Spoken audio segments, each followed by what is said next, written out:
ठीक है, चलो स्टार्ट करते हैं। तो ब्रांचेस स्टडी किया था लास्ट क्लास में, स्टेम कंप्लीट हो गया था ना, and branching is also completed, branches of limited and unlimited, branch stem, okay,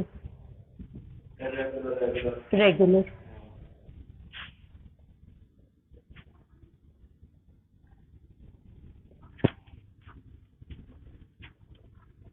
ठीक है। So good evening, Anushri is there and one more student, Pragati. Okay, so Anushri, Pragati and you. Now we will begin with the continuity. Last classes में हम लोगों ने जितना भी study किया था, that gymnosperm start किया था हम लोग, and in gymnosperm we study about the morphology section, and in morphology revise करेगा within few minutes. Roots आपने study किए थे, roots are basically of taproot system, and in along with taproot system आप study कर रहे हैं modification of root we appear, mycorrhizal roots are in pinus and corolloid roots are present in cycas, first thing. After that when we come towards the stem, so stem may be branched or unbranched stem, and branch stem is basically present in pinus, ginkgo and other members are also there, and unbranched stem of the cycas, basically आपको याद रखना है cycas is the one and only gymnosperm where the stem is unbranched stem, okay. And after that जब हम study कर रहे हैं after branching leaves you remember, and today itself we complete this chapter. So leaves आप study कर रहे हैं and topic we study that is gymnosperm, ठीक है। Two types of leaves are present, blur हो रहा है आई थिंक ये board, Pragati, Ashwinya, Anushri, board is little bit blur ना, and I can't do anything. तो जिम्नोस्पर्म में आप स्टडी कर रहे हैं leaves you remember, basically three types of leaves are present. First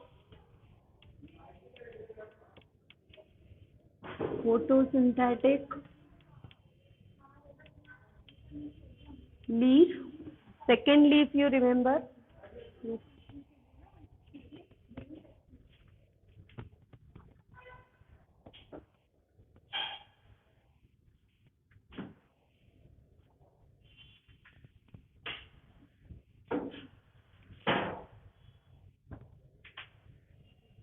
भी हो रहा है। Good evening, good evening, good evening. Board blur दिख रहा है बहुत ज्यादा इन लोगों को जो देखते हैं। Good evening Anushree, and board बेटा ब्लर दिख रहा है आप लोगों को, क्योंकि मुझे तो ब्लर अपीयर हो रहा है बहुत ज्यादा। अनुश्री ब्लर है? Yes ma'am. ओके,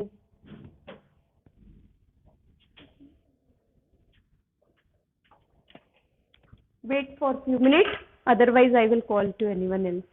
तो यहाँ पे देखिए जिम्नोस्पर्म लास्ट क्लासेस में स्टडी किया था, and in gymnosperm we begins with the leave, stem and root is completed. When we come towards the leaves, so three types of leaves are present in gymnosperm: photosynthetic leaf, then the another kind of leaf that is scale leaf, and the third one is as case of, आप study करते हैं इन case of क्या चाहिए, mask नहीं लगाए हैं,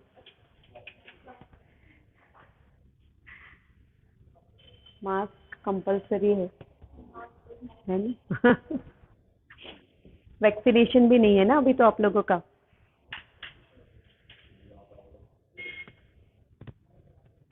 ठीक है. Sporophylls already studied in Pteridophyta. Two type of spore bearing leaves or spore producing leaves are there, that is microsporophyll and megasporophyll. Same leaves are present here. Photosynthetic leaves present on both type of branches, that branches of limited growth and branches of unlimited growth. ठीक है. Whenever branching is present in gymnosperm, two type of branches आप appear करेंगे, branches of limited growth and branches of unlimited growth. So these are present on both the branches. Scale leaves you remember, these are the protective leaves. Mainly these protective leaves you remember, hard, dark brown and present at the base of, कहाँ पे present होंगे,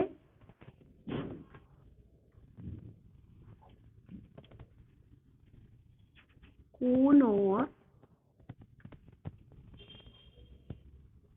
strobilus. Okay, so on the basis of, at the base of the cone or strobilus, clear है what is cone and what is strobilus, that we already studied in Pteridophyta.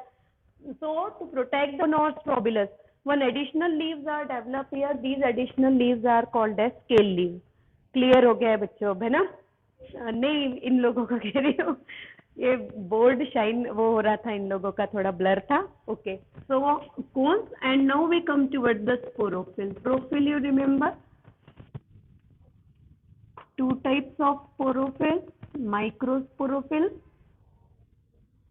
and megasporophyll. Okay, तो ये part यहाँ पे याद रखेंगे. Microsporophyll किस में result करेंगे, microsporophyll result in male cone and megasporophyll responsible for the formation of female cone. Now leaves, after leaf, here we come towards the reproduction. Root, stem and leaves, we basically study for the morphology of gymnosperm. Once the morphology is over, इतना ही section है आपको morphology में, ठीक है, कि what are the basic structures for root, stem and leaf. After that, when we come towards the reproduction, one of the important statement is there कि all gymnosperms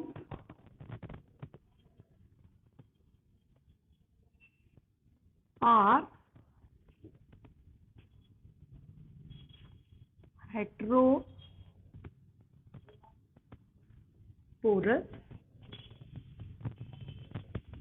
Colored pen if you use, write down this by color pen. Pinus or black necklace. Pinus plant is monoecious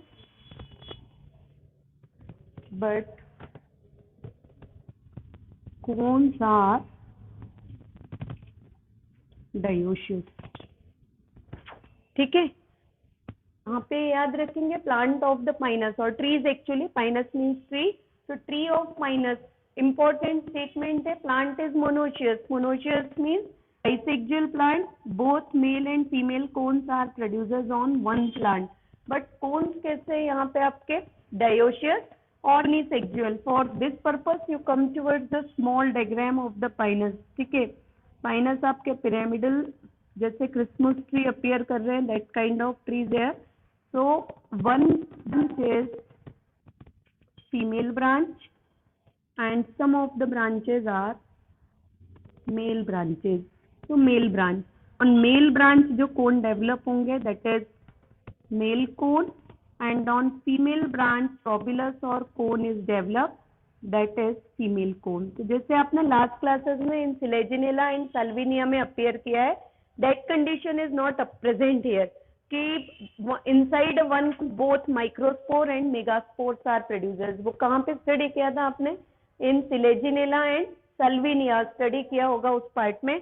So in Sileginella and Salvinia, inside a single cone, microspore as well as megaspores are produced. But now the condition is entirely different. Whenever cones are present at the time of reproduction in gymnosperm, cones कैसे होंगे? Cones are entirely different. Male cone is different, female cone is different. ठीक है, Pinus का ये statement याद रखिए, because one common है Pinus में, but in that common plant two different cones are produced on a two different branches. Clear है? Cycas आप पढ़ते हैं क्योंकि ये स्टेटमेंट एनसीईआरटी में प्रोवाइड है. साइकस आप ही कर रहे हैं, तो साइकस आप पढ़ रहे हैं. साइकस इज, हाँ क्या दिस पॉइंट, ये बहुत छोटी हो गई है, ये और बड़ी लिखूं मैं? ओके, ये थोड़ा और बड़ा बना रही है.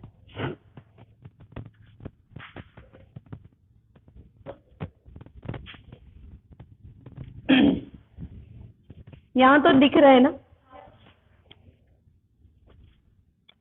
अभी? ठीक है, इतना बड़ा प्लांट. ठीक है, यहाँ पे देखिए, this main shoot of the plant and this shoot is actually called as long shoot और ब्रांच अनलिमिटेड ग्रोथ. ठीक है, this branch continuously grow and at the node continuously branches are produces. Branches जो होंगे, either they produces the male cone और they produces the female cone. तो both the cones कहाँ पे available है? Both cones are available on one main plant body or common plant body. That's why the plant of the pinus is said to be monoecious. Exam में आपको monoecious and dioecious terms ही आते हैं. ठीक है, और confusion अगर है तो monoecious means you remember bisexual and dioecious का मीनिंग होते हैं यूनिसेक्सुअल. क्लियर है ना? तो dioecious means unisexual, opposite terms होते हैं. मोनो का ऑपोजिट बाई याद रखिए. So bisexual and here it is unisexual. This part is clear. But जो कोन्स प्रोड्यूस हो रहे हैं और रिप्रोडक्टिव ऑर्गन्स है, तो रिप्रोडक्टिव ऑर्गन्स आर डायोशियस और यूनिसेक्सुअल है. सो कॉमन कोन की कंडीशंस जो हैं, that condition is only present in Pteridophyta. Here suppose this is a female branch, visible है? ठीक है, on this branch megasporophylls are present and these megasporophyll will lead to the formation of female cone. तो ये किसका formation करेंगे? Female cons का. इन female कोन only किसका production होगा? मेगास्पोरोफिल में किस स्पोर के प्रोडक्शन हो रहे हैं? Megaspore is produces. So female cone only responsible for the production of megaspore. In the same way on another branches the another cone is present. That cone is male cone because ये जो branch है ये किसके equivalent है? The branch is equivalent to the male branch. ठीक है, so cones are produced on different branches. So reproductive organs are only produced as a single type of gamete. That's why they are said to be, or single type of spores. So that's why they are said to be unisexual. Clear है ना ये part? Cycas में अगर आप आते हैं तो cycas के केस में क्या है? Cycas is true plant. True plant का मीनिंग है प्लांट भी यूनिसेक्सुअल है. So male plant and female plant of Cycas are different. ठीक है, पाइनस में आपको male plant and female plant नहीं है. So you never say the male plant of Pinus और female plant of Pinus. Plant of the Pinus is hermaphrodite. If you come in terms of animal kingdom, तो animals में आप hermaphrodite term use कर रहे हैं. तो Pinus is bisexual और Pinus is hermaphrodite. Clear है? साइकस कैसा है? यूनिसेक्सुअल. दैट कॉकरोचेस आप पढ़ रहे हैं, ह्यूमन आप स्टडी करते हैं, all are unisexual. Similarly Cycas also is unisexual और dioecious. Male plant of Cycas and female plant of Cycas is entirely different. Male plant only produces male cones and female plant produces female cone. But along with female cone, एक new feature gymnosperm में आपको मिलेगा कि in female cone ovules are developed. क्योंकि आप यहाँ पे क्या स्टडी कर रहे हैं? Gymnosperm produces the seeds and seeds किसके फॉर्म में प्रोड्यूस हो रहे हैं? नेकेड सीड्स आप कह रहे हैं, और seeds are present without integument. तो नेकेड सीड्स का मीनिंग है कि ओव्यूल डेवलप है, बट इन ओव्यूल इंटेग्यूमेंट और कोट्स आर कंप्लीटली एब्सेंट. तो यहाँ पे एडवांस फीचर जब आप स्टडी कर रहे हैं तो यहाँ पे ये पार्ट याद रखेंगे. पॉइंट आप लिखिएगा, साइकस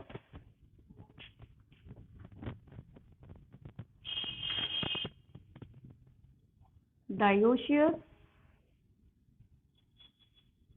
condition is present. ठीक है, और ये जो dioecious condition होगा, therefore male and female cones are develop on different plants. So male plant produces male cone, female plant of the cycle produces female cone. Clear है? Now इसके बाद जब आप क्या कर रहे हैं, तो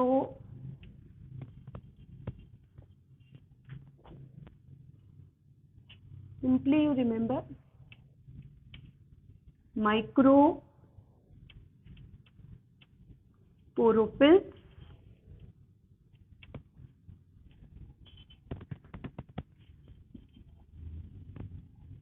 spirally coiled and produces male cone or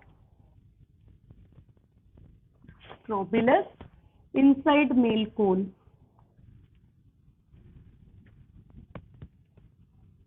Micropore or one new name we say pollen grains. ठीक है, अप टू टेरिडोफाइटा आप ओनली माइक्रोस्पोर के अगर नहीं ले फैन ऑन करना है. मच्छर है, ऑन करो. कहाँ से होता है? हाँ वो हो तो गया एक ही.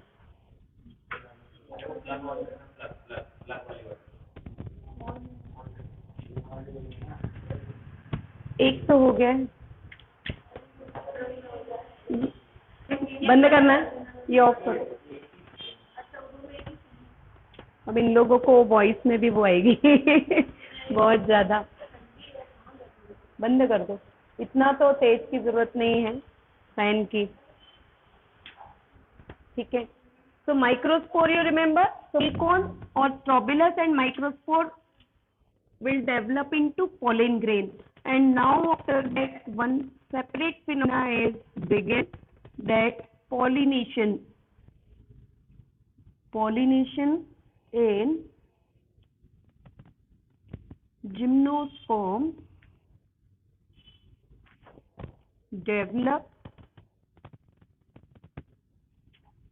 for the first time. This part also you remember, and after that angiosperm we study the variety of pollinations, water pollination, insect pollination, pollination by biotic and abiotic factors. First time pollen grain in plant kingdom, where you observe in gymnosperm pollen grains are developed for the first time. ठीक है, and pollination जो यहाँ पे आप appear रहे हैं, so pollination is only placed, read NCERT carefully. तो वहाँ क्लियरली मेंशन्ड है कि pollen grains are carried by air current. That means only air pollination is begins in gymnosperm. तो pollination के लिए आप यहाँ पे लिख लेंगे wind pollination, and generally for wind pollination one scientific term is used. That term is called as anemophily. So wind pollination called as anemophily. तो anemophily आप याद रखेंगे, ठीक है, पॉलिनेशन के टर्म्स में. तो ये यहाँ पे इतना पार्ट क्लियर है. So in microsporophyll if compare with Pteridophyta, so in comparison to Pteridophyta, what new character is developed or advanced character is developed in gymnosperm, so that you remember development of pollen grains. ठीक है, इसी section में लिखा है कि this microspore develop into male gametophyte. That male gametophyte is developed with restricted number of cells. Limit number of cells are there. Why it is mentioned? Because pteridophyta में male gametophyte आपने किसके form में study किया था? Prothallus के form में पढ़ा है आपने कि male gametophyte of Pteridophyta is multicellular, inconspicuous, photosynthetic and number of cells are there. But यहाँ पे सेल्स का नंबर क्या हो गया है? Restricted number of cell. Restricted number of cells means how many cells? 3 cells present in male gametophyte. अभी आपको class 11th में नहीं स्टडी करना है वो, बट आप ये याद रखेंगे कि only 3 number of cells are present in male gametophyte of the gymnosperm. Germinating pollen, actually what is gametophyte of gymnosperm and angiosperm? The germinating pollen grain is called as male gametophyte. ठीक है, तो ये यहाँ पे इतना part याद रखिए। And after that megasporophyll के टुवर्ड्स हम आते हैं। तो megasporophyll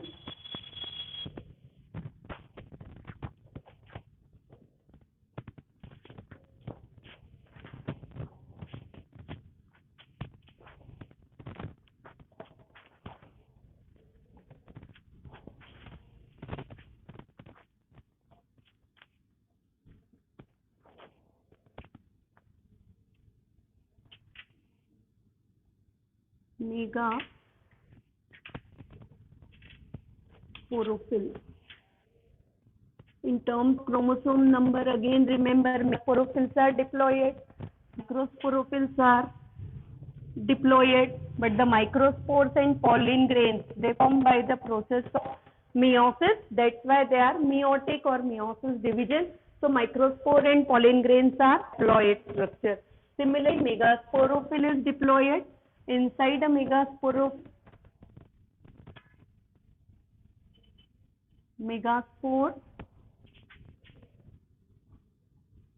mother cell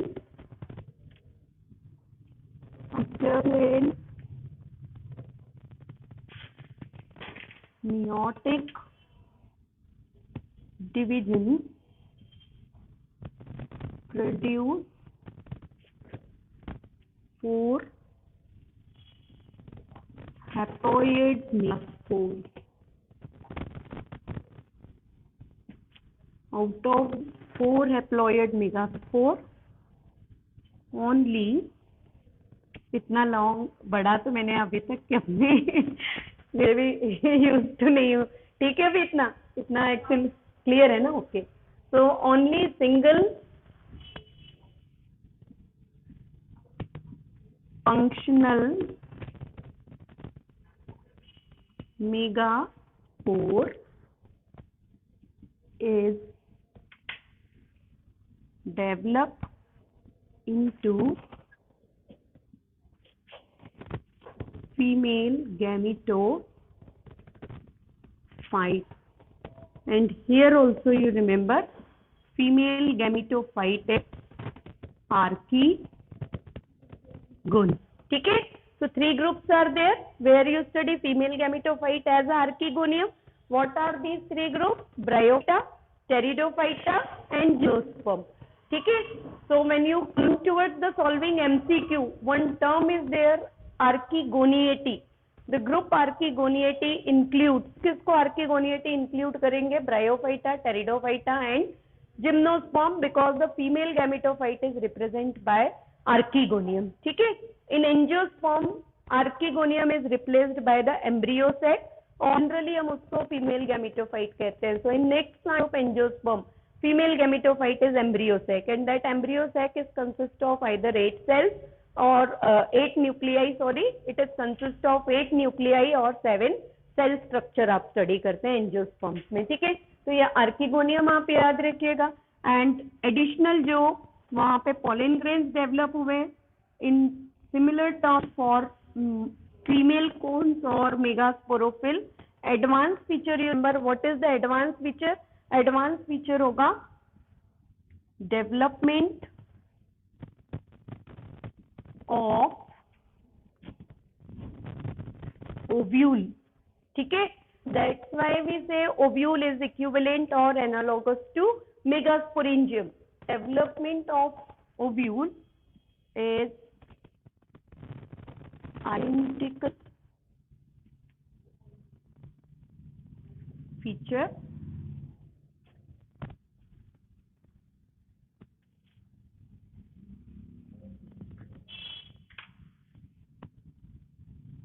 nucellus is diploid tissue of ovule and inside nucellus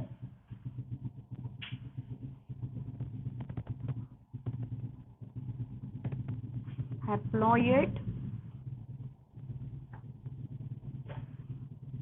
female gametophyte is present. Number strictly mentioned है 2 to 3 archegonia are present. अभी तक आप पढ़ रहे थे only single archegonium is present.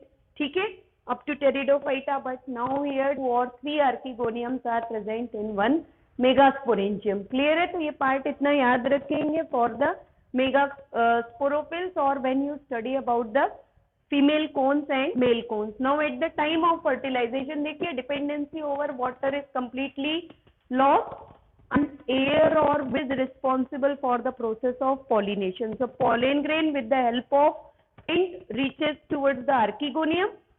They produces, यहाँ पे क्या produce करेंगे वो pollen को generate करते हैं. That pollen tube enter inside the ovule and inside the archegonium and it carry the 2 male gametes. यहाँ पे याद रखिएगा inside a pollen tube how many male gametes are present? 2 male gametes. Out of that 1 male gamete is fused with a egg cell. Clear है? What is the role of second male gamete? It is not clear in gymnosperm. Angiosperm में उसका role clear है, double fertilisation में पढ़ते हैं. कुछ पूछना है यहाँ पे? अच्छा, ये inside nucellus haploid female gametophyte is present.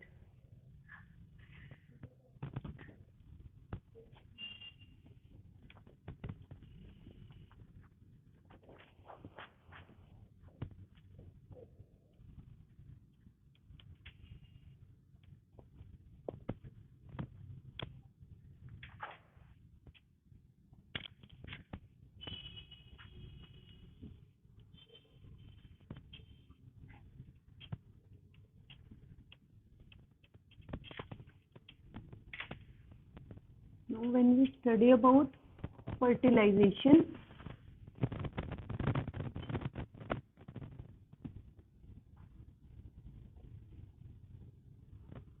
and of wind pollen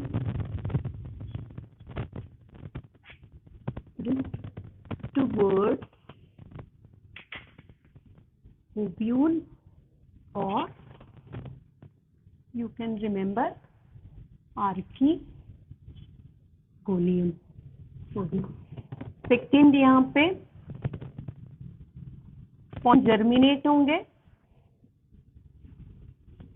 pollen germinate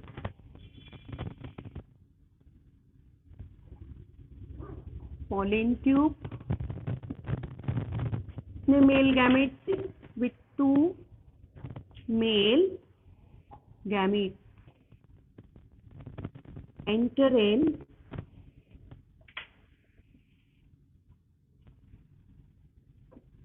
archegonium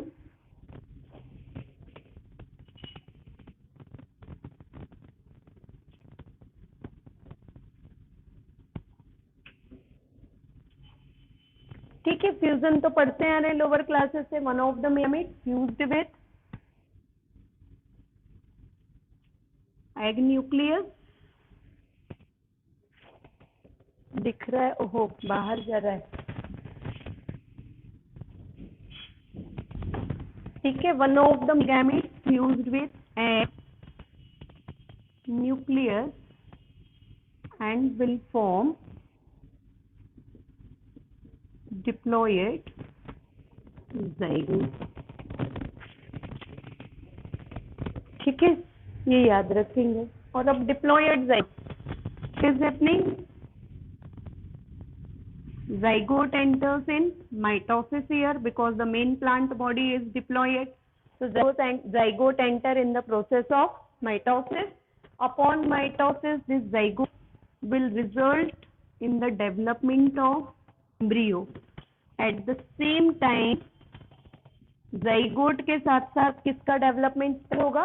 Because zygote किसके अंदर फॉर्म हुआ है? This zygote is formed inside the ovule. Clear है? Archegonium is present inside the ovule. So fertilization is take place inside archegonium. So in archegonium, zygote formation is placed. ठीक है, but at the same time you remember ovule also start the development and under post fertilization event, अगर question आपको आता है कि post fertilization events of gymnosperm, so two post fertilization events are there in gymnosperm, development of embryo from zygote and development of seed from the ovule. Ovaries का भी develop नहीं है, that's why fruits are not appear. In angiosperm ovaries develop हो गए. So three post fertilization events are present in angiosperm: embryo development, seed development as well as the development of fruit. ये three अब angiosperm के development है. Gymnosperm में post fertilization event means only two events: development of embryo and development of seed. ठीक है, तो ovule आपका zygote में embryo develop हो रहा है, at the same time this ovule develop into seed. In seeds कैसे without coat or without integument. Clear है?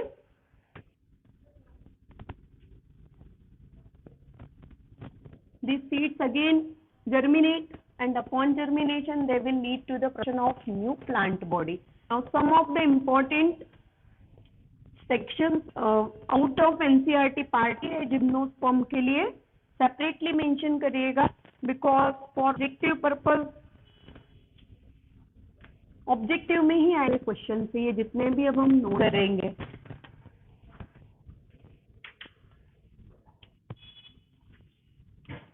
एक्स्ट्रा रीडिंग लीजिएगा वहाँ copy and only this part you read when you study for MCQ type और NEET के purpose से study कर रहे हैं. If you study the gymnosperm for your theory exam, no need to go through this extra reading section. ठीक है, extra reading में first तो आपका आता है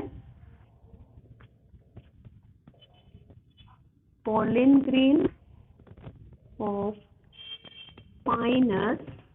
स्टेटमेंट बाय स्टेटमेंट नोट करते जाइएगा. pollen grain of pinus cover longest distance, that is nearly 1300 kilometers. ठीक है, special event pollination phenomena, pollen germination in case of minus and nearly maximum अभी तक का रिकॉर्डेड डिस्टेंस है. So 1300 kilometer distance can be traveled by the pollen grains of the pinus. फिर आपका एक question repeat हो रहा है बार, सल्फर शॉवर और येलो डस्ट. ठीक है, सुपर शावर और येलो डस्ट फिनोमिना है actually. It is related with, so this also you remember sunflower is generally एक ऑप्शन होता है ऐसे इन वहां पे. एंड अगर आपने पाइनस के लाइफ हिस्ट्री को प्रॉपरली स्टडी नहीं किया है और इन टर्म्स ऑफ इम्पोर्टेंट स्टेटमेंट आपने को रिकॉल नहीं किया है, तो most of the time sulphur rain आप समझते हैं उसको सल्फर शावर मीन और एसिड रेन पे ही टिक करते हैं. सल्फर शावर आप याद रखेंगे phenomena of release of pollen grains in pinus. ठीक है, in coniferous forest thousands of pinus trees here, and uniqueness of pinus is that all the cones and all the microsporophylls, whatever number of, suppose thousands of plants and in thousands of plants millions of cones are present, so all the male cones of the pine are ruptured at the same time, and because of that uncountable number of pollen grains are releases in air. pollen grains पर आपने देखा होगा yellow colour होता है. ठीक है, China rose को और रोज में अगर देखा होगा तो yellow colour. Here also the colour of the pollen grain is yellow, and because of that for short duration of time the entire atmosphere में जो एयर है वो किस कलर का हो जाता है, येलो कलर का. दैट स्पेसिफिक फिनोमिना है पाइनस के साथ. तो सल्फर शॉवर या उसको कहा जाता है येलो डस्ट फिनोमिना. ठीक है, so pollination Pinus is actually the और रिलीज ऑफ पाइनस, पॉलिनेशन नहीं sorry, release of pollen grains in Pinus जो होगा वो किसके साथ एसोसिएट है आपका, सल्फर शॉवर के साथ. नेक्स्ट आप जिम्नोस्पर्म में करते हैं,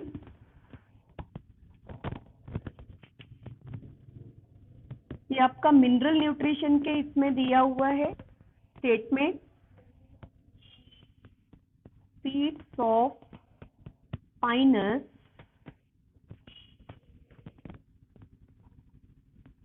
आर ओनली जर्मिनेट। ये नीट के लास्ट 2 के पेपर्स में आपको क्वेश्चन मिल जाएगा कि which of the following symbiotic association essential for the germination of Pinus seed. ठीक है, माइकोराइजल रूट्स आपने स्टडी किया था, तो माइकोराइजा का एसोसिएशन है, association of mycorrhiza you remember essential for germination of Pinus seed. तो यहाँ पे आप पढ़ते हैं seeds of Pinus are only germinate when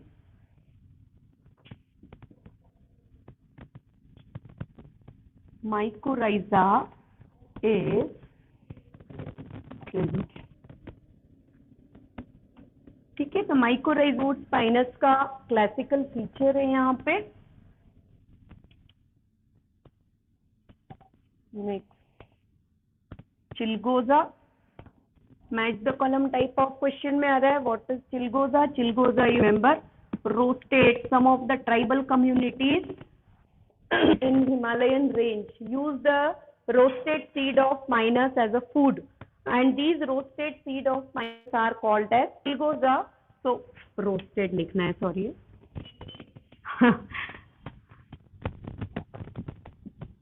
roasted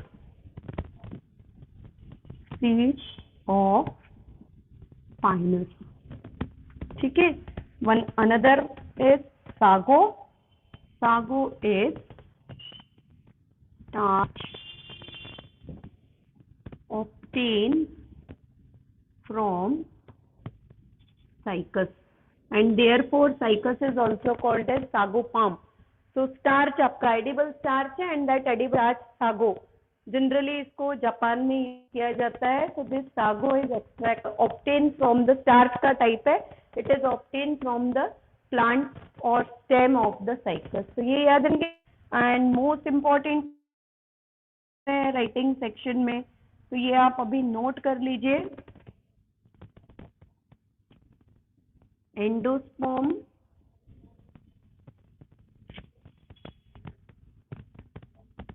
is present in gymnosperm, it is haploid structure। ठीक है, बिकॉज एंजियोस्पर्म में आप पढ़ते हैं endosperm is a classical character of angiosperm. What is endosperm?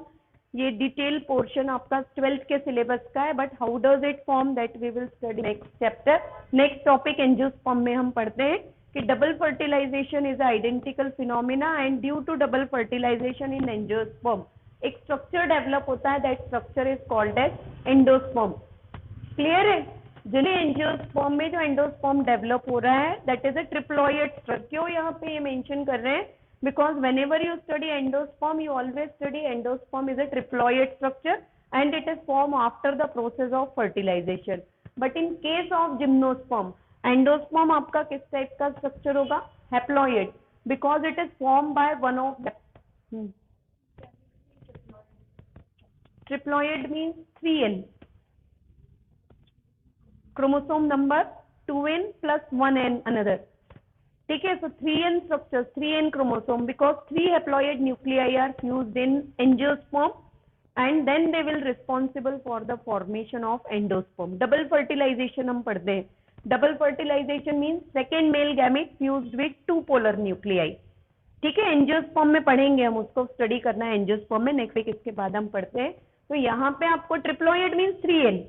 ठीक है, so 3 sets of haploid sets of chromosomes are present. यहाँ पे एंडोस्पर्म एनसीईआरटी में नहीं है, बट रिपीटेडली ये क्वेश्चन आ रहा है। तो एंडोस्पर्म जिम्नोस्पर्म में कैटेगरी के होंगे या किस नेचर के होंगे?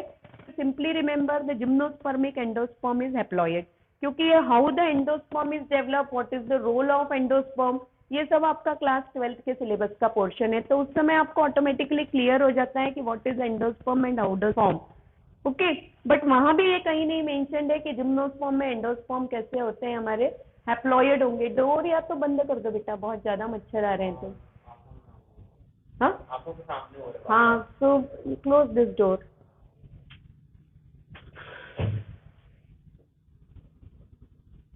ये लगाना पड़ेगा इसमें। सो एंडोस्पर्म इफ प्रेजेंट, ये कैसे होगा, हैप्लॉइड होगा। Why? Because it form before fertilization and it is form by one of the haploid cell of the archegonium. तो ये आप अभी इतना ही याद रखिएगा। इन केस अगर क्वेश्चंस कर रहे हैं और ये क्वेश्चंस आपको अपीयर होंगे, तो ये कंडीशन नहीं हो कि आपने ये पार्ट स्टडी ही नहीं किया है जिम्नोस्पर्म में, क्योंकि these are some of the important questions which frequently asked and out of NCERT आ रहे हैं ये सिलेबस में। ये वाला जो सेक्शन ओनली है सीड्स ऑफ, ये आपका ओनली मिनरल न्यूट्रिशन का जब आप पार्ट वाटर ट्रांसपोर्ट आप स्टडी करते हैं प्लांट फिजियोलॉजी में, तो इन वाटर ट्रांसपोर्ट सेक्शन ये स्टेटमेंट आपका प्रोवाइड किया हुआ है। क्लियर है ना? तो वो हम उसी समय पढ़ेंगे। तो यहाँ पे आपका जिम्नोस्पर्म जो है वो कंप्लीट है। लाइफ साइकिल जिम्नोस्पर्म में कैसे होगा, diploidic life cycle gymnosperm show करते हैं, because and throughout the life cycle plant show the diploid condition. ठीक है, only at the time of gamete formation the plant body enter in haploid state. plant body भी नहीं enter हो रहा है, only the microspore and megaspore, male and female gametophyte haploid. clear है? and यहाँ पे इसके बाद ये लिख लिया पूरा इतना, ठीक है? तो नेक्स्ट लाइन में लिखिएगा, नोट कर लीजिए। differ from pteridophyta and bryophyta, differ from pteridophyta and bryophyta in gymnosperm both male and female gametophyte, in gymnosperm both male and female gametophyte are not independent,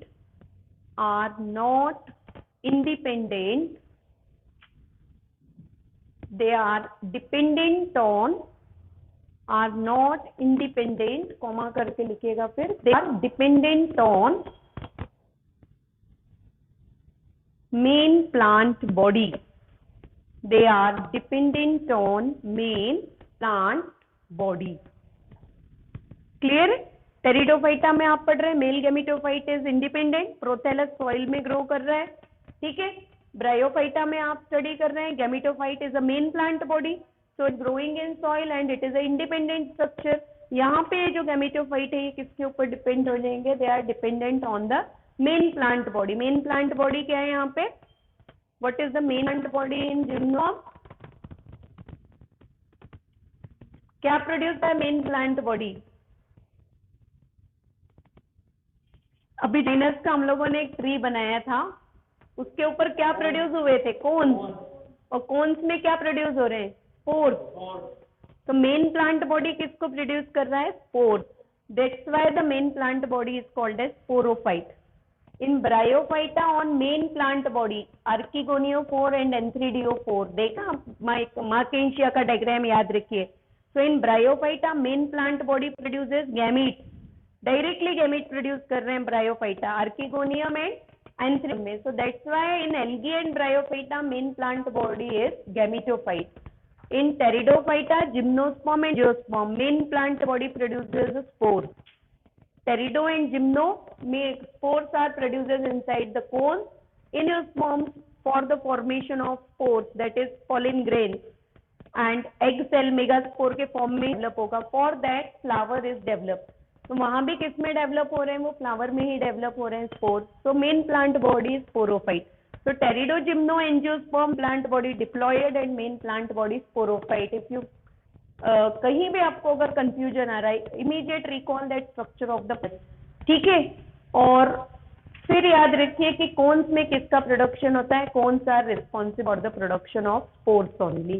clear है यहाँ पे इतना part? Now we come towards the angiosperm. यहाँ पे कितने students,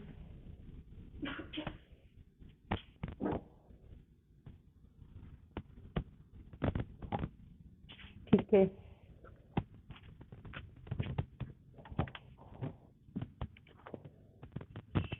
life cycle हम यहाँ पे ड्रॉ नहीं करेंगे इसका, because the life cycle of gymnosperm and angiosperm much more similar, only the difference is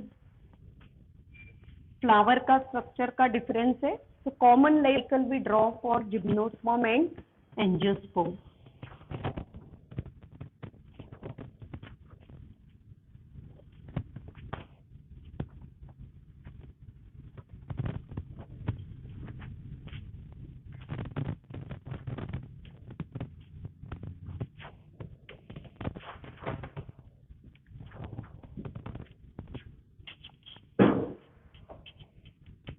angiosperm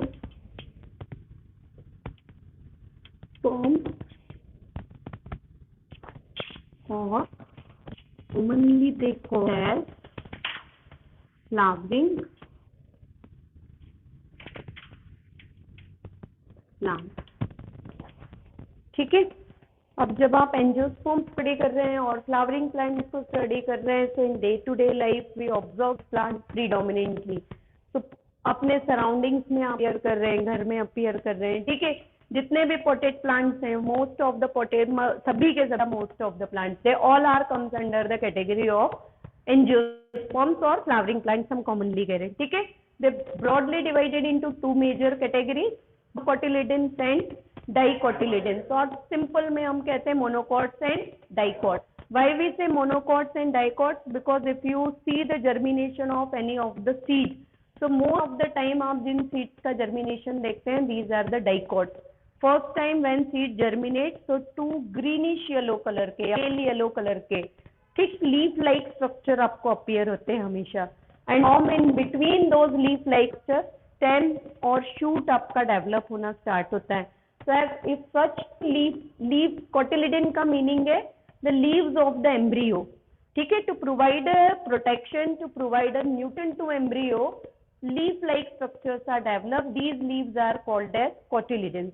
If they are two in number, so the dicot, and if it is a single in number, then it monocot. Most common example of monocot, क्योंकि हम अपने surrounding में तो dicots ही देखते हैं. Monocot के case bamboo and बनाना आप common example याद रखेंगे. एंड मोनोकॉट को आइडेंटिफाई करने का सिंपलेस्ट तरीका है और बेस्ट मेथड है कि यू लुक और observe the leaves. If the parallel venation is present in leaf, क्योंकि रूट को आप नहीं कर सकते. ठीक है, so whenever you observe the parallel venation in leaf, that means the plant is monocot. And parallel venation very well conditions में you appear in banana leaf. All the veins are parallel. ठीक है, in palm trees parallel venation. grasses को आप observe करिए, parallel venation है वहाँ पे, vertically parallel नहीं है, सॉरी हॉरिजॉन्टली पैरेलल नहीं है. ग्रासेस में पैरेलल वेनेशन आपका कैसे वर्टिकली मिलेंगे. And bamboo also, bamboo is one of the largest grass या लॉन्गेस्ट ग्रास की कैटेगरी में है, but bamboo also comes under the monocot. ठीक, तो कंफ्यूजन में मत रहिए, क्योंकि ये बहुत आगे आपको डिफिकल्टी कॉज कर क्वेश्चन सॉल्व करने में. If you create a confusion in between monocot and dicot. ठीक है, so dicot means reticulate venation. Flower अगर आप अपीयर कर सकते हैं तो 4 और 5 पेटल्स आर प्रेजेंट, और multiple of 4 and 5 petals in dicot. In monocot only 3 petals are there. So lily के फ्लावर्स आप अपीयर करते हैं. ठीक है, देखें किसी सभी ने लिली के गार्डन लिली नहीं देखे? गार्डन में लिली के फ्लावर विंटर में देखे होंगे, पर पता नहीं होगा कि वो लिली का फ्लावर है ना. पिंक कलर, येलो कलर, ऐसे एक एक स्टिक होता है ओनली, छोटा छोटा. ठीक है, और नहीं तो आज जाके थोड़ा गूगल कर लीजिएगा लिली के लिए, तो वो क्लियर हो जाएगा. तो लार्ज नंबर ऑफ लिलीज हैं. तो अनियन का प्लांट तो देखा है सबने, या स्प्रिंग अनियन अब आएगा. प्लांट नहीं देखा है तो स्प्रिंग अनियन तो देखे हैं. प्लांट होता है उसका, कोई अनियन का ऐसा सेपरेट प्लांट नहीं है. जो स्प्रिंग अनियन है वही उसके लीव्स होते हैं. उसके लीव्स को भी ध्यान से देखिए, आपको वेनेशन कैसे मिलेगा, पैरेलल वेनेशन है ना. So all these are the examples of monocot. तो अब आपको यहाँ पे डाइकॉट मोनोकॉट एज सच नहीं पढ़ना है, the part of the anatomy section, और आपका प्रैक्टिकल सेक्शन का पार्ट होता है basically stem, root, leaves of the monocot and dicot. ठीक है, here we study when we come towards the introductory part. तो यहाँ पे देखिएगा प्लांट बॉडी अब क्लियर है, so no need to write. Plant body is differentiated into root, stem, leaf. देख ही रहे हैं आप, रो देख रहे हैं, मैंग देख रहे हैं, तो ये क्लियर है. अब यहाँ पे देखिए प्लांट जब आप स्टडी कर रहे हैं, स्मॉलेस्ट लिखिए, मेन पार्ट यहाँ पे लिखेंगे स्मॉलेस्ट प्लांट. स्मॉलेस्ट प्लांट आपका है वुल्फी, आप लिख रहे हैं, एंड वुल्फा इज माइक्रोस्कोपिक aquatic है. tallest eucalyptus grow up to, eucalyptus भी अपने सराउंडिंग्स में होते हैं 100 मीटर हाइट. ठीक है, तो ये 2 एग्जाम्पल्स याद रखेंगे.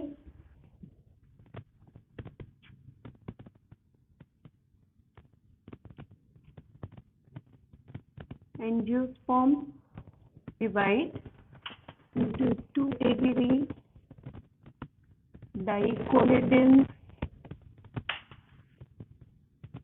and monocotyledons.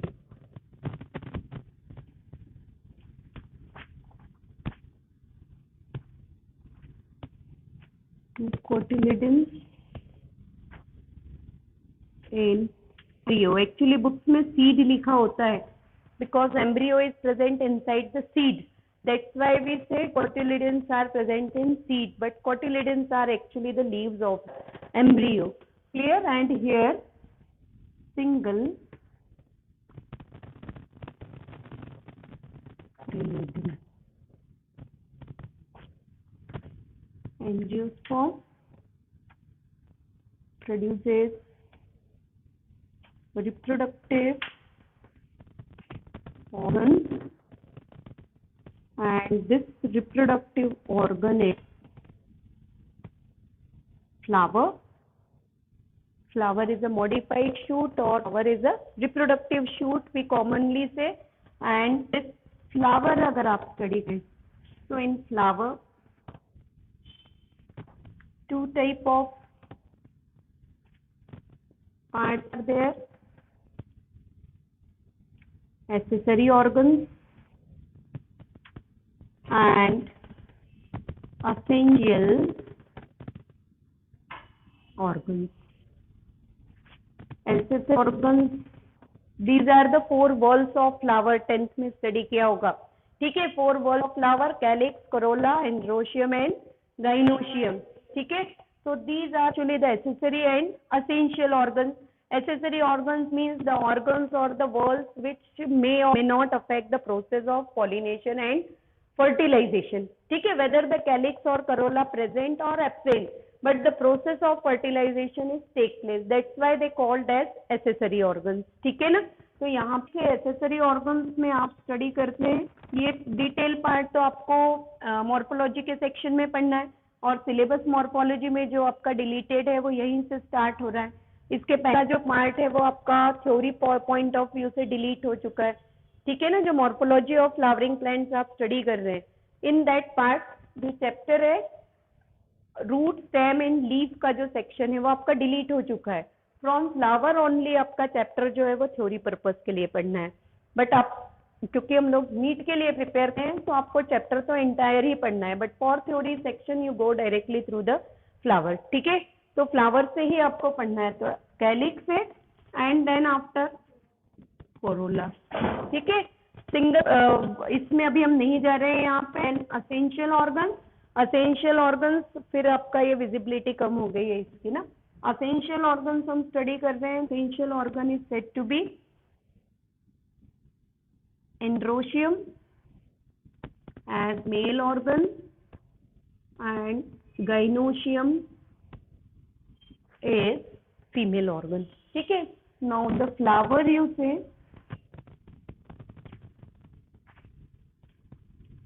flower is of further 2 types. It may be Bisexual meaning clear है. Androecium and gynoecium, that means all the four whorls when present in flower, then the flower is commonly called as bisexual. Normal terms में हम कहते हैं कि when gynoecium and androecium is present, then the flower is called as bisexual. ठीक है, तो bisexual flowers are also called as perfect flower or complete flower. Objective के लिए याद रखेंगे, because all the four whorls are present in these flowers. So calyx, corolla, androecium and gynoecium, all the four whorls are present. That's why these flowers are said to be complete flower or आप कह रहे हैं perfect flower. And then the another category of flowers are unisexual flower. Unisexual flower, you remember, are called as imperfect or incomplete flower because one of the reproductive organ is always absent. तो unisex flower आपके क्या होंगे?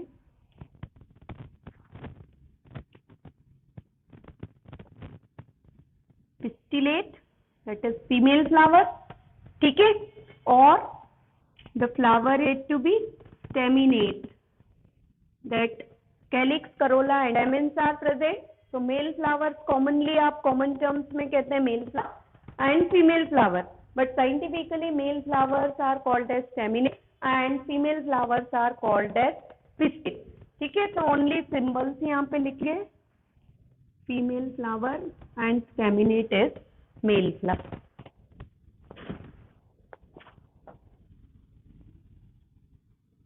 Now androecium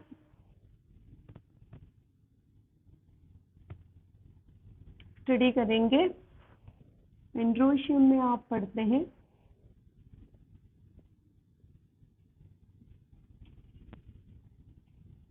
single unit is stamen. ठीक है, sterile stamen, most important term, sterile stamen is called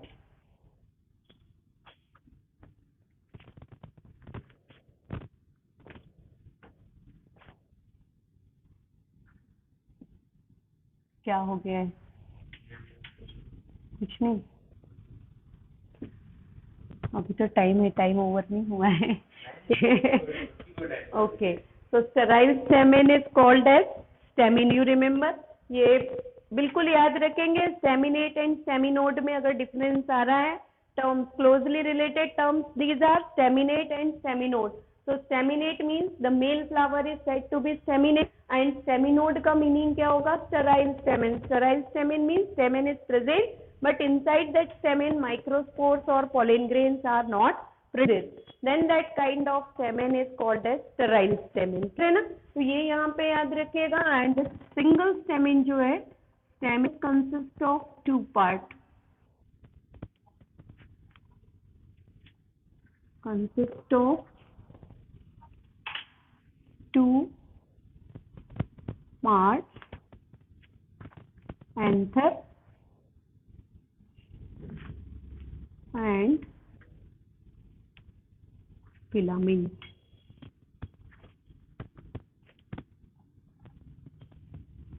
Anther, two lobes, and in each lobe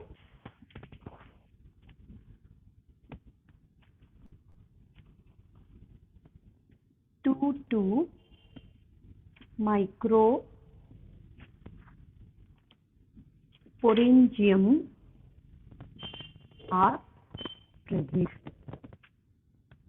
ठीक है, तो to microsporangium, that means आप एंथर लिए स्टडी करते हैं कि anther is tetrasporangiate structure. How it is tetrasporangiate? देखिए, this is the anther lobe, this is the second anther lobe, and this is the filament. Inside the every anther lobe, two microsporangiums are present, and in this way The 4 myosporangium are present in one anther. So that's why anther को term आपके 2 terms याद रखेंगे. Anther is a bilobed structure and anther is a tetrasporangiate structure. Bilobed means 2 lobes are and 4 sporangia, 2 sporangia in each lobe. इस part में याद रखेंगे. And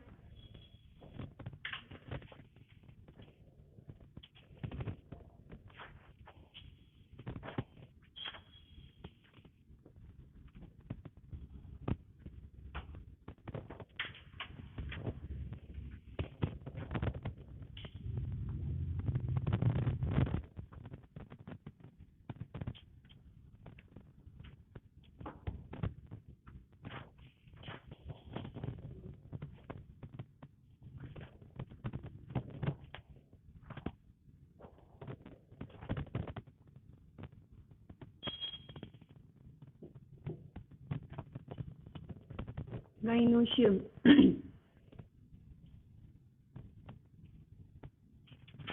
unit ये पढ़ा हुआ पार्ट है ना, इज कॉल्ड एज कार्पल और pistil. Therefore flower is said to be pistil. ठीक है, जो कार्पल है, carpel is consist of 3 parts: stigma in ovary. Stigma is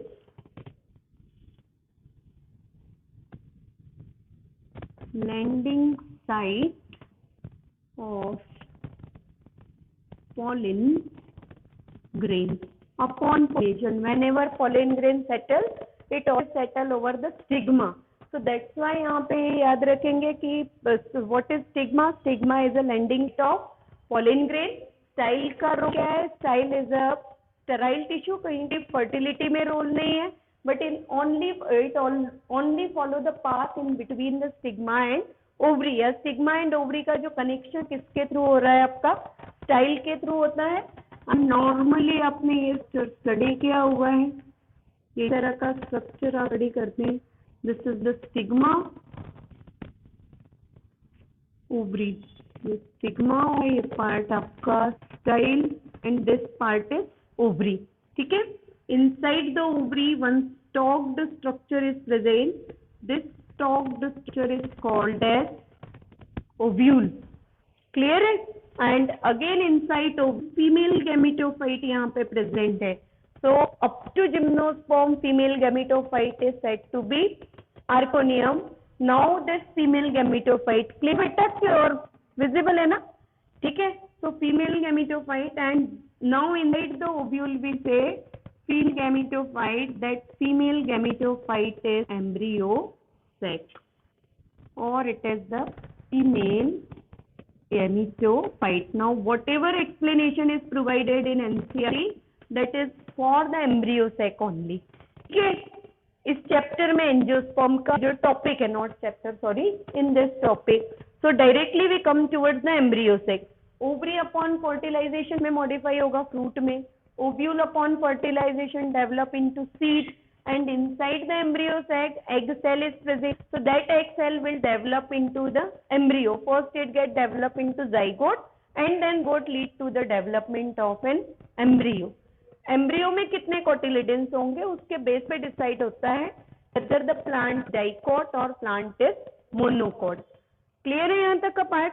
ठीक है, अब एम्ब्रियो सेक यहाँ पे लिख रहे हैं तो इसी में लिखेंगे embryo sac. Embryo sac is it nucleate और having cell. Secondly, being a gametophytic tissue. ठीक है, अगेन एम्ब्रियो सैक कैसे हो जाएगा आपका? Embryo sac is haploid. ठीक है ना, बिकॉज गैमेटोफाइट, ये तो क्लियर हो गया ना आपके, gametophyte are always haploid and sporophytes are always diploid. ठीक है, मेल गैमेटोफाइट क्या होगा? pollen grain settle over the stigma and then it starts the germination. Upon germination tube form होगा and that germinating male gamete is called as male gametophyte. As such कोई male gametophyte आपको angiosperm में appear नहीं होंगे। So in gymnosperm and angiosperm germinating pollen grain is itself a male gametophyte. ठीक है, तो यहाँ पे ये पार्ट इतना याद रखिए। अब इसके बाद हम ये करते हैं एम्ब्रियो सेक का स्ट्रक्चर। इट ओनली मेंशन किया है एनसीईआरटी में, embryo sac is consist of 3 cell egg apparatus, जिसमें एक एग सेल है एंड 2 synergids है, 3 antipodal cells are there and then लिखा हुआ है कि सेंट्रली 2 पोलर न्यूक्लियाई। तो ये जो आपका एम्ब्रियो सेक है इसका आप डायग्राम ड्रॉ कर लीजिएगा। Embryo is present inside the ovule. Embryo sac oval shape structure. It has at one end egg cell and surrounding cells. This is egg cell और nucleus कह रहे हैं आप। 2 synergids, टोटल कितने सेल हुए हैं यहाँ पे? 3 सेल्स। ठीक है, and these 3 cells combine to form 3 cell egg apparatus।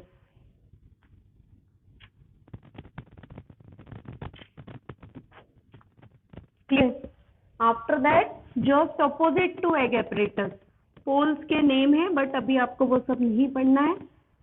तो 3 another cells are there. These 3 are antipodal cell. It is mentioned in NCERT introductory form में ही है। जब ये पिस्टिया एंड वुल्फिया वगैरह का इंट्रोडक्टरी पार्ट दिया है, आफ्टर दैट दिया है कि embryo sac is consist of 3 egg apparatus, 3 antipodal cell and in center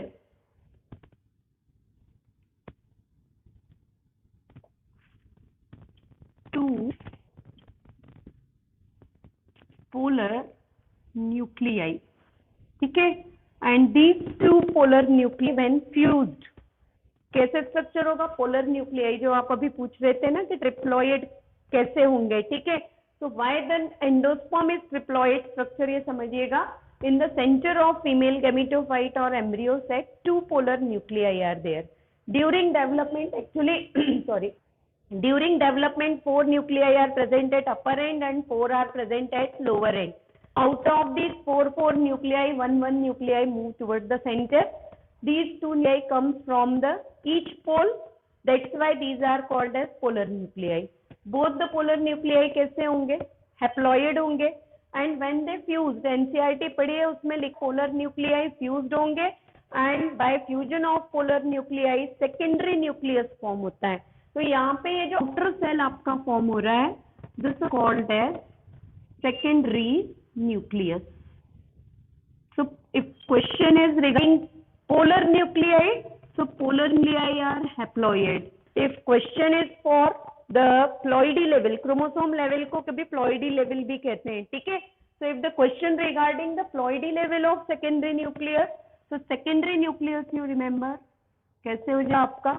Diploid, because it is formed by the fusion of 2 haploid nuclei। ठीक है ना? So this part you remember। Orthogonal cell एक word मिलेगा, polar nuclei और secondary nucleus present in one centre cell. ये जो पूरा का पूरा आप सेंटर में हॉलो स्ट्रक्चर अपीयर हो रहा है, this is the cell cell. ठीक है, तो ये आप पोलर न्यूक्लियाई और secondary nucleus itself located inside the central cell. अब यहाँ पे आपको न्यूक्लियाई काउंट करने हैं। How many nuclei are there? 3 nuclei antipodal cells. Clear है? 1 nucleus antipodal cell. Antipodal cells are 3 nuclei are of antipodal cell, 3 nuclei are of egg apparatus and 2 nuclei are as a polar nuclei. तो embryo sac में कितने nuclei होते हैं in angiosperm? 8 nuclei. और you come towards the counting of cell, so 3 cells are present in egg apparatus, 3 cells are antipodal cell and 1 the central cell. Largest cell of female gametophyte is a central cell। ठीक है, and in this way the embryo sac of the angiosperm और female gametophyte of the angiosperm 8 nucleate और 7 sailed structure, ठीक है ना। तो उतना आपका ओनली, क्योंकि एनसीईआरटी में एक्सप्लेनेशन दिया, only naming is provided, and if you look into the life cycle NCERT जो दिया हुआ है, pictorial presentation is provided. Life cycle में आपको ये छोटा सा डायग्राम मिलेगा, बहुत छोटा सा डायग्राम व्हील के अंदर बना हुआ है, ठीक है। एंड नाउ ये स्ट्रक्चर आपका कहाँ पे located, structure is present inside the ovary. That means आप अगर ओवरी को यहाँ पे only style and this the ovary, inside the ovary ovule में ये फीमेल गैमेटोफाइट, और आप यहाँ पे ड्रॉ कर रहे हैं these are the intestines of the ovule और इसका प्रेजेंट है स्टॉर्म स्ट्रक्चर। ओवरी ड्रॉ नहीं करेंगे diagram, only if you want you draw this diagram. Ovule, ठीक है, एंड इन द ओव्यूल क्या प्रेजेंट है, inside the ovule this female gametophyte. अब फीमेल गैमेटोफाइट जब ये डेवलप हो रहा है तो यहाँ पे ये रूल भी है, ठीक है, कि egg apparatus is always present at that point where the integuments are completed। ये इवोल्यूट हुआ है because of that. pollen grain यहाँ स्टिग्मा पे प्रेजेंट हो गई है, ठीक है। This pollen starts the germination and by the process of germination pollen किसको प्रोड्यूस कर रहा है, pollen tube को। स्लोली दिस pollen tube, ये सब लेबलिंग हटाते हैं अपन, स्लोली एक्चुअली हम next time bring colour pen, तो कलर पेन से थोड़ा इजी आ जाता है, ठीक है। तो this pollen tube is entering egg cell in this, ये रप्चर हो गया, फ्यूज हो गया, तो pollen tube कहाँ पे एंटर होगा, एम्ब्रियो सेक में। तो when pollen tube enter in embryo sac, या तो आप यहाँ से ले लें, तो व्हेन दिस pollen tube, ये ऐसे कि एंटर होता नहीं है, ठीक है, always enter from this cell and then enter in egg. But आप अभी अपने लिए समझने के लिए समझिए कि pollen enter inside the embryo sac, ठीक है। This pollen tube carry the 2 male gametes। तो फर्स्ट गैमेट किसके साथ फ्यूज होगा, first male gamete is fused with egg cell and it will result in the formation of diploid zygote। After that the second male gamete, ये जो second male gamete comes in contact with the secondary nucleus।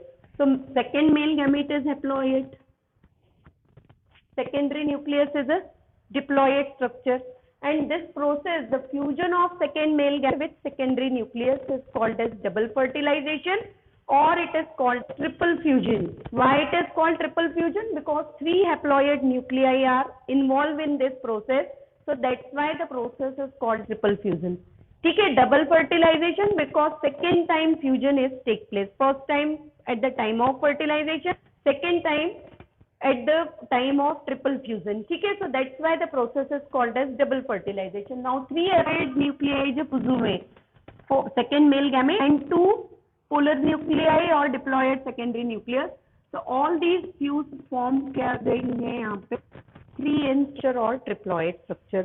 So this triploid structure is called as PN हुआ है NCERT में, PC लिखा हुआ है। PN means primary endosperm nucleus और cell का मीनिंग है प्राइमरी एंडोस्पर्म सेल, ओके। तो प्राइमरी एंडोस्पर्म न्यूक्लियस और primary endosperm cell is form, intermingled हो रही होंगी बहुत सारी चीजें, हो रही है ना। कैसे लग रहा है कि सब कुछ मिक्सअप हो रहा है, हो रहा है, फेस देख के समझ में आ रहा है ना, कैसे लग रहा है कुछ बच्चों के फेस देख के कि कहाँ पे कंफ्यूजन हो रहा है, बता दो कहाँ तक क्लियर हुआ है, लिटिल बिट गाइनोशियम तक क्लियर हुआ है। फिर inside the gynoecium ovary present है, ये भी क्लियर है। Inside the ovary ovule present है, यहाँ तो क्लियर है। एंड ओव्यूल में क्या प्रेजेंट है, जिम्नोस्पर्म में आर्कियम्स are present inside the ovule because female gametophyte, and in angiosperm embryo sac is present. Embryo sac represent the female gametophyte of angiosperm. ये क्लियर है इतना।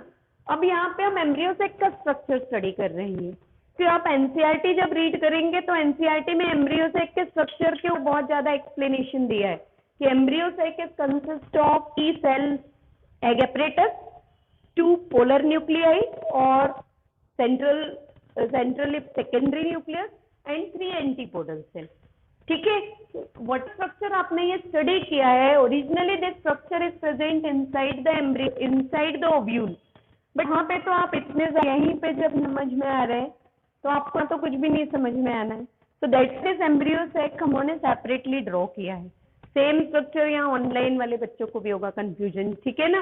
वहाँ पे याद रखेंगे embryo sac is actually present inside the ovule, in a single ovule or in a one ovule one embryo sac is present, ये याद रखिएगा। इसलिए एक सीड में एक embryo, normal as a rule one seed is always present with one embryo और single embryo, ठीक है।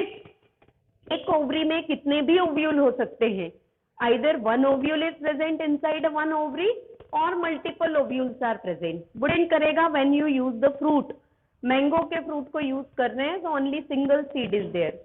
सो how many number of ovules are present in ovary, वो हम किसके बेसिस पे डिसाइड करते हैं, we decide on the basis of the seeds in fruit.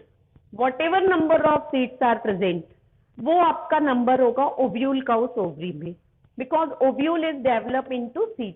तो mango is a single seeded fruit, ठीक है ना। टोमेटो आप दें, भिंडी को आप कट कर रहे हैं, कितने हैं, मल्टीपल सीड्स है ना, बट फ्रूट तो एक ही है।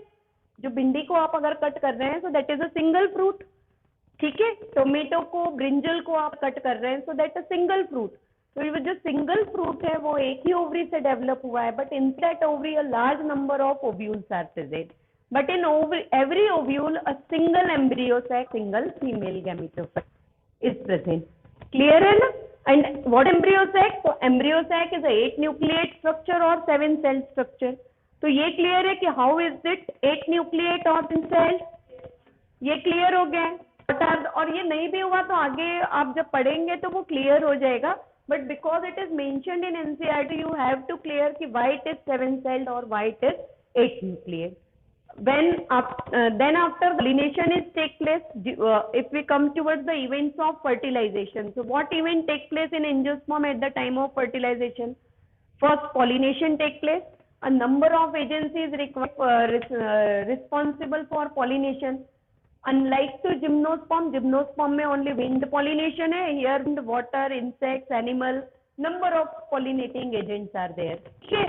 And most common pollinating agents are honeybees, ये बिल्कुल याद रखेंगे। मोस्ट कॉमन पॉलिनेटिंग मतलब ये भी क्वेश्चन नीट में आया हुआ है, one of the most common pollinating, तो कॉमन पॉलिनेटिंग एजेंट आपका क्या होगा, honey bees are the most common pollinating agent.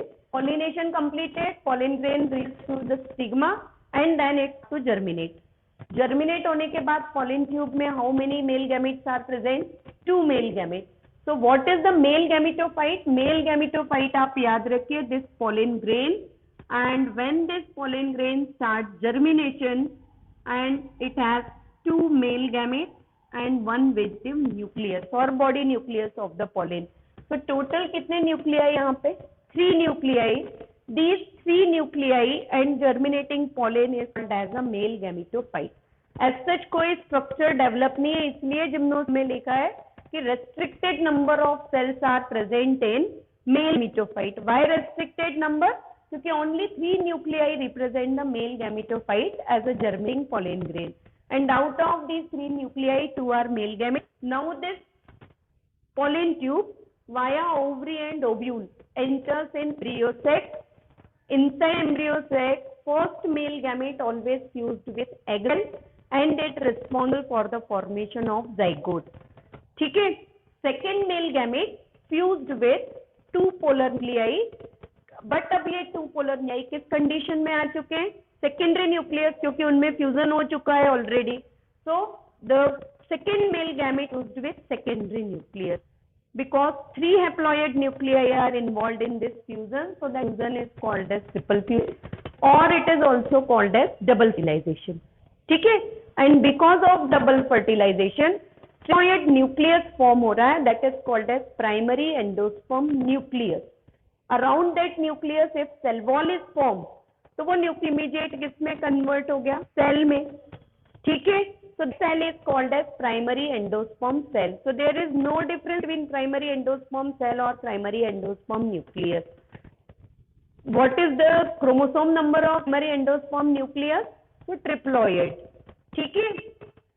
Aleurone layer कहीं कहीं आता है, एल्यूरोन आप मेज सीड का स्ट्रक्चर वगैरह पढ़ते हैं, तो aleurone, you remember aleurone is a proteus covering in seed which differentiate or separate the endosperm from embryo. और क्यों एंडोस्पर्म रिक्वायर्ड है, ये भी तो क्वेश्चन है. जिम्नोस्पर्म में तो है ही नहीं एंडोस्पर्म, अगर प्रेजेंट है तो हैप्लॉइड है, otherwise gymnospermic seeds are without endosperm. Why endosperm is present in seed? So to provide a nutrition to embryo. क्योंकि अब embryo देखिए सीड आपका फॉर्म होगा, sometime that seed remain unviable for 6 month 8 month. Wheat के seed तो हम वो farmer generally 1 year के लिए स्टोर करते हैं, and after 1 year in next season again they sowing those seeds, और फिर वहां से प्लांटेशन हो रहा है, मीन्स एम्ब्रियो 1 ईयर तक क्या हो रहा है, सीड के अंदर इनएक्टिव स्टेट में. तो from where that embryo take nutrient, embryo take a nutrient from that endosperm. ठीक है. So endosperm highly nutritive tissue. Coconut का जो वाटर आप कंज्यूम, नारियल पानी, वो भी आप क्या कंज्यूम कर रहे हैं, एंडोस्पर्म होता है, दैट इज. ठीक है. सो highly nutritive tissue of the angiospermic flower और फ्रूट, वो आपका क्या होगा, एंडोस्पर्म. फ्लावर और फ्रूट नहीं, सीड याद रखेंगे, because it is mainly develop for the nutrition of embryo. ये क्लियर है ना अब ये पार्ट. तो अब सीधे आप किसको लिखेंगे, post fertilization events in angiosperm, क्योंकि अब ये पार्ट क्लियर है. फर्टिलाइजेशन, डबल फर्टिलाइजेशन, आइडेंटिकल एक स्टेटमेंट दिया एनसीईआरटी में, identical feature of the angiosperm. So identical feature of the angiosperm is double fertilization, because double fertilization only present in angiosperm. Now we come towards post fertilization event. ठीक है. Post fertilization event में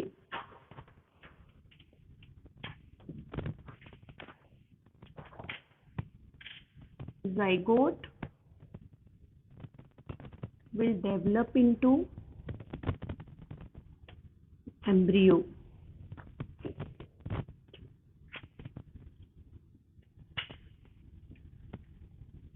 Double fertilization or triple fusion.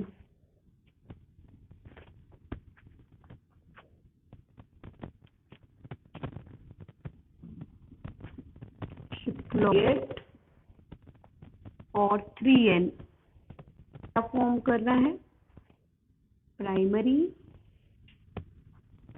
Endosperm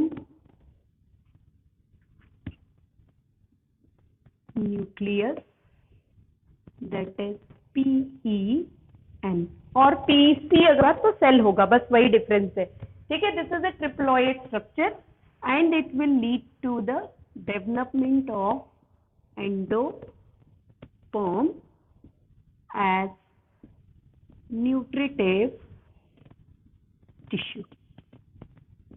तो nutritive tissue form हो गया यहाँ पे for nourishment the embryo. ठीक है. And all both structures are present inside the ovule. Embryo में ही है, embryo sac is present in the ovule. So when embryo development proceed, endosperm development proceed, पहली ओव्यूल किस में डेवलप हो जाएगा, ovule develop into seed and ovary, ripened ovary और fertilized ovary is called as fruit. It get develop into fruit. Okay, so this part इतना याद रखेंगे यहाँ पे.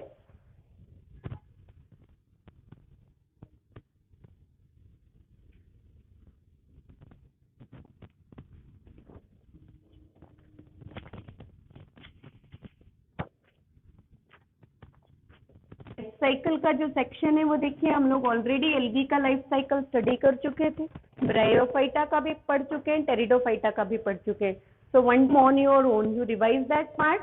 Alternation of generation, one definition is provide. Alternation of generation का meaning है the haploid generation of gametophyte is alter by और code by a diploid generation of sporophyte. मतलब plant body diploid है तो स्पोरोफाइट किसको फॉलो करेगा, gametophyte को. If the plant body is haploid, so gametophytic generation follow the sporophytic generation. And in every individual's life, ठीक है, the haploid and diploid generation alternately follow. That phenomena is called as alternation of generation. Why it is required? So it required to maintain the continuity of genetic material and constant number of chromosome. Generation after generation हम study कर रहे हैं, chromosome is constant for individual species. ठीक है, all humans are differ from either, but the chromosome number in all human is constant. That diploid chromosome number is 46. और क्यों वो 46 है? Because at the time of gamete formation क्या develop हो रहा है? मियोसिस और हैप्लॉइड जनरेशन डेवलप होते हैं. तो डिप्लॉइड से हैप्लॉइड या हैप्लॉइड से क्या डेवलप है? आपके डिप्लॉइड जनरेशन डेवलप हो रहे हैं. तो ये पार्ट क्लियरली याद रखेंगे. And after alternation of generation, 3 types of life cycles are provided there. Haplontic life cycle. So haplontic life cycle is predominantly present in algae.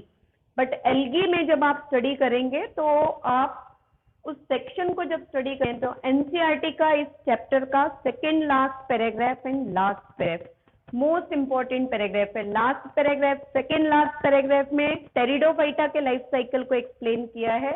And last paragraph of the NCERT states that कि all alga show haplontic life cycle, but ectocarpus आपके पास ऐसा alga है, यहाँ पे haplodiplontic Fucus वहां पे दिया है. वहां पे आपके पास कैसे होंगे? एक्टोकार्पस में दिया है कि लाइफ साइकिल कैसे है? हैप्लोडिप्लॉन्टिक. ठीक है, फ्यूकस एक लाइन दी है, वो भी अंडरलाइन करेंगे या नेक्स्ट क्लासेस में हम रीड करेंगे. तो फ्यूकस आप याद रखेंगे, Fucus is a diplontic alga. Diplontic mean इसके सिमिलर हो गया है फ्यूकस का life cycle. The life cycle of Fucus is resembles with gymnosperm and angiosperm. तो वो एक्सटर्नल कंडीशंस याद रखेंगे. अदरवाइज स्पाइरोगायरा, यूलोथ्रेक्स, क्लेमाइडोमोनास, किसी भी एल्गा का नाम ले तो आपको पूछा जा रहा है कि what is the life cycle. तो life cycle is always be a haptic life cycle. ठीक है, तो एक प्लॉन्टिक लाइफ साइकिल है, एक हैप्लोडिप्लॉन्टिक लाइफ साइकिल आप स्टडी कर रहे हैं. And third type of life cycle आप किसको स्टडी करते हैं? The third type of cycle is diplontic. And diplontic life cycle is present in gymnosperm and angiosperm. ठीक है, ड्रॉ करने की उसको जरूरत नहीं है, वहां पे इसको समझ लो और इसके साथ अपना चैप्टर कंप्लीट हो जाएगा. Plant body is diploid though the body is gymnospermic or angiospermic. This plant body directly produces spores. Spores किसमें प्रोड्यूस कर रहा है? माइक्रोस्पोर प्रोड्यूस करेंगे ये. No need to draw the diagram. It will lead to the production of spore. These spores are produced by meiosis division inside the cones or inside dendrotium and gynoecium. ठीक है ना? So meiosis is lead to the development of haploid microspore and haploid spore. This megaspore will lead to female gametophyte और embryo sac और archegonium. अगर gymnosperm है तो archegonium, angiosperm है तो embryo sac. And microspore as a pollen grain, it will result in the formation of male gametophyte. Now female gametophyte produces egg nucleus, male gametophyte produces male nucleus. और male gametes produce हो रहे हैं and male nucleus. Why I write here male nucleus? Because in gymnosperm and angiosperm male gametes are non-motile. Wind के through, water के through transport हो रहे हैं. Bryophyta और टेरिडोफाइटा में आपने पढ़ा है एंथेरोजोइड्स आर द मेलिट एंड दे आर बाइफ्लैजिलेटेड. ठीक है, so motile male gametes are present in bryophyta and pteridophyta. Algae में नॉन मोटाइल भी प्रेजेंट हो सकता. कहाँ पे पढ़ा था आपने? स्पाइरोगायरा में कैसे है नॉन मोटाइल मेल गैमेट्स है. क्लियर है ना? और जिम्नो एंड एंजियो में मेल गैमेट्स कहाँ कैसे होंगे आपके? Non motile. सिंपल एक सिंगल सेल है पॉलन ग्रेन के फॉर्म में. That pollen grain reaches to stigma by pollination. Again Pinus याद रखेंगे. The pollen grains of Pinus and seeds of Pinus are winged. Winged pollen grains and winged seeds. जहाँ पे आप extra reading का point लिखे है ना, वहां पे ये नोट करिए. Wing seeds and winged. All of you note down. ये 3 years before नीट का क्वेश्चन है. विंग्ड सीड्स आर रेंटेन. तो winged seeds and wing pollen grain. winged seeds and winged pollen grains are present in because 1300 kilometre distance उसको cover करना है pollen को Pinus में। तो पाइनस के pollen में विंग्स डेवलप हुए हैं and with the help of the wings means membranous structure, ठीक है। Outer membrane of the pollen grain is membranes which resembles like a wing, तो वो पार्ट याद रखिएगा। अब ये जो और यहाँ पे तो आपके नॉन मोटाइल है, that's why they require the pollinator और एल्सीज। Now the fertilization lead to the development of zygote. Zygote से क्या फॉर्म हुआ? एम्ब्रियो, सीड, फ्रूट, और फिर क्या कर देगा? जर्मिनेट होके न्यू प्लांट बॉडी फॉर्मेशन कर रहा है, ठीक है ना। तो सिंपलेस्ट लाइफ साइकिल है, पिक्टोरियल प्रेजेंटेशन प्रोवाइडेड है। जिम्नो और एंजियोस्पर्म के लाइफ साइकिल वैसे भी नहीं आते हैं क्योंकि जनरली आप अपने रीडिंग्स में इनको देखते हैं। Life cycle related questions mainly asked for algae, bryophyta and pteridophyta. Haploid generation कहाँ से कहाँ तक है? फ्रॉम मियोसिस टू जाइगोट, ठीक है। Zygote means fertilization is completed, so this much life cycle is haploid and this part is diploid. Clear? So majority of time life cycle किस phase में? Diploid phase में। Only यहाँ पे at the time of reproduction you appear the haploid generation. तो यहाँ पे आपका ये chapter complete है। नेक्स्ट जो टेस्ट वो इसी चैप्टर का होगा, कमिंग संडे को जो टेस्ट है, ठीक है। And after that we will continue with the next chapter. Next chapter मुझे बता देंगे, मॉर्फोलॉजी ही स्टार्ट करना है किसको? लाइन टू लाइन चलिए, whatever. Next chapter is fourth chapter, botany का नेक्स्ट चैप्टर है ना, that is four fourth chapter is for zoology, है ना। तो वो सेपरेट यहाँ पे सभी जो भी, ठीक है बेटा। तो अब Shri Aruba, Ashinya, Manya, Nitya and Pragati, same chapter is for your test. Test के लिए पोर्शन है तो प्रॉपरली रिवाइज करिएगा, और वट एवर डिफिकल्टी हो तो अगर आप पूछ सकते हैं तो पूछ लीजिएगा, क्वेश्चन एंड आंसर में नेक्स्ट क्लास में पूछ लीजिए। ब्लर हो रहा है बोर्ड? हाँ बेटा, बीच बीच में बहुत ज्यादा ब्लर था आज बोर्ड, तो नेक्स्ट टाइम मैं ध्यान रखूंगी, ठीक है। सो सेशन एंड करते हैं। Okay, by two all.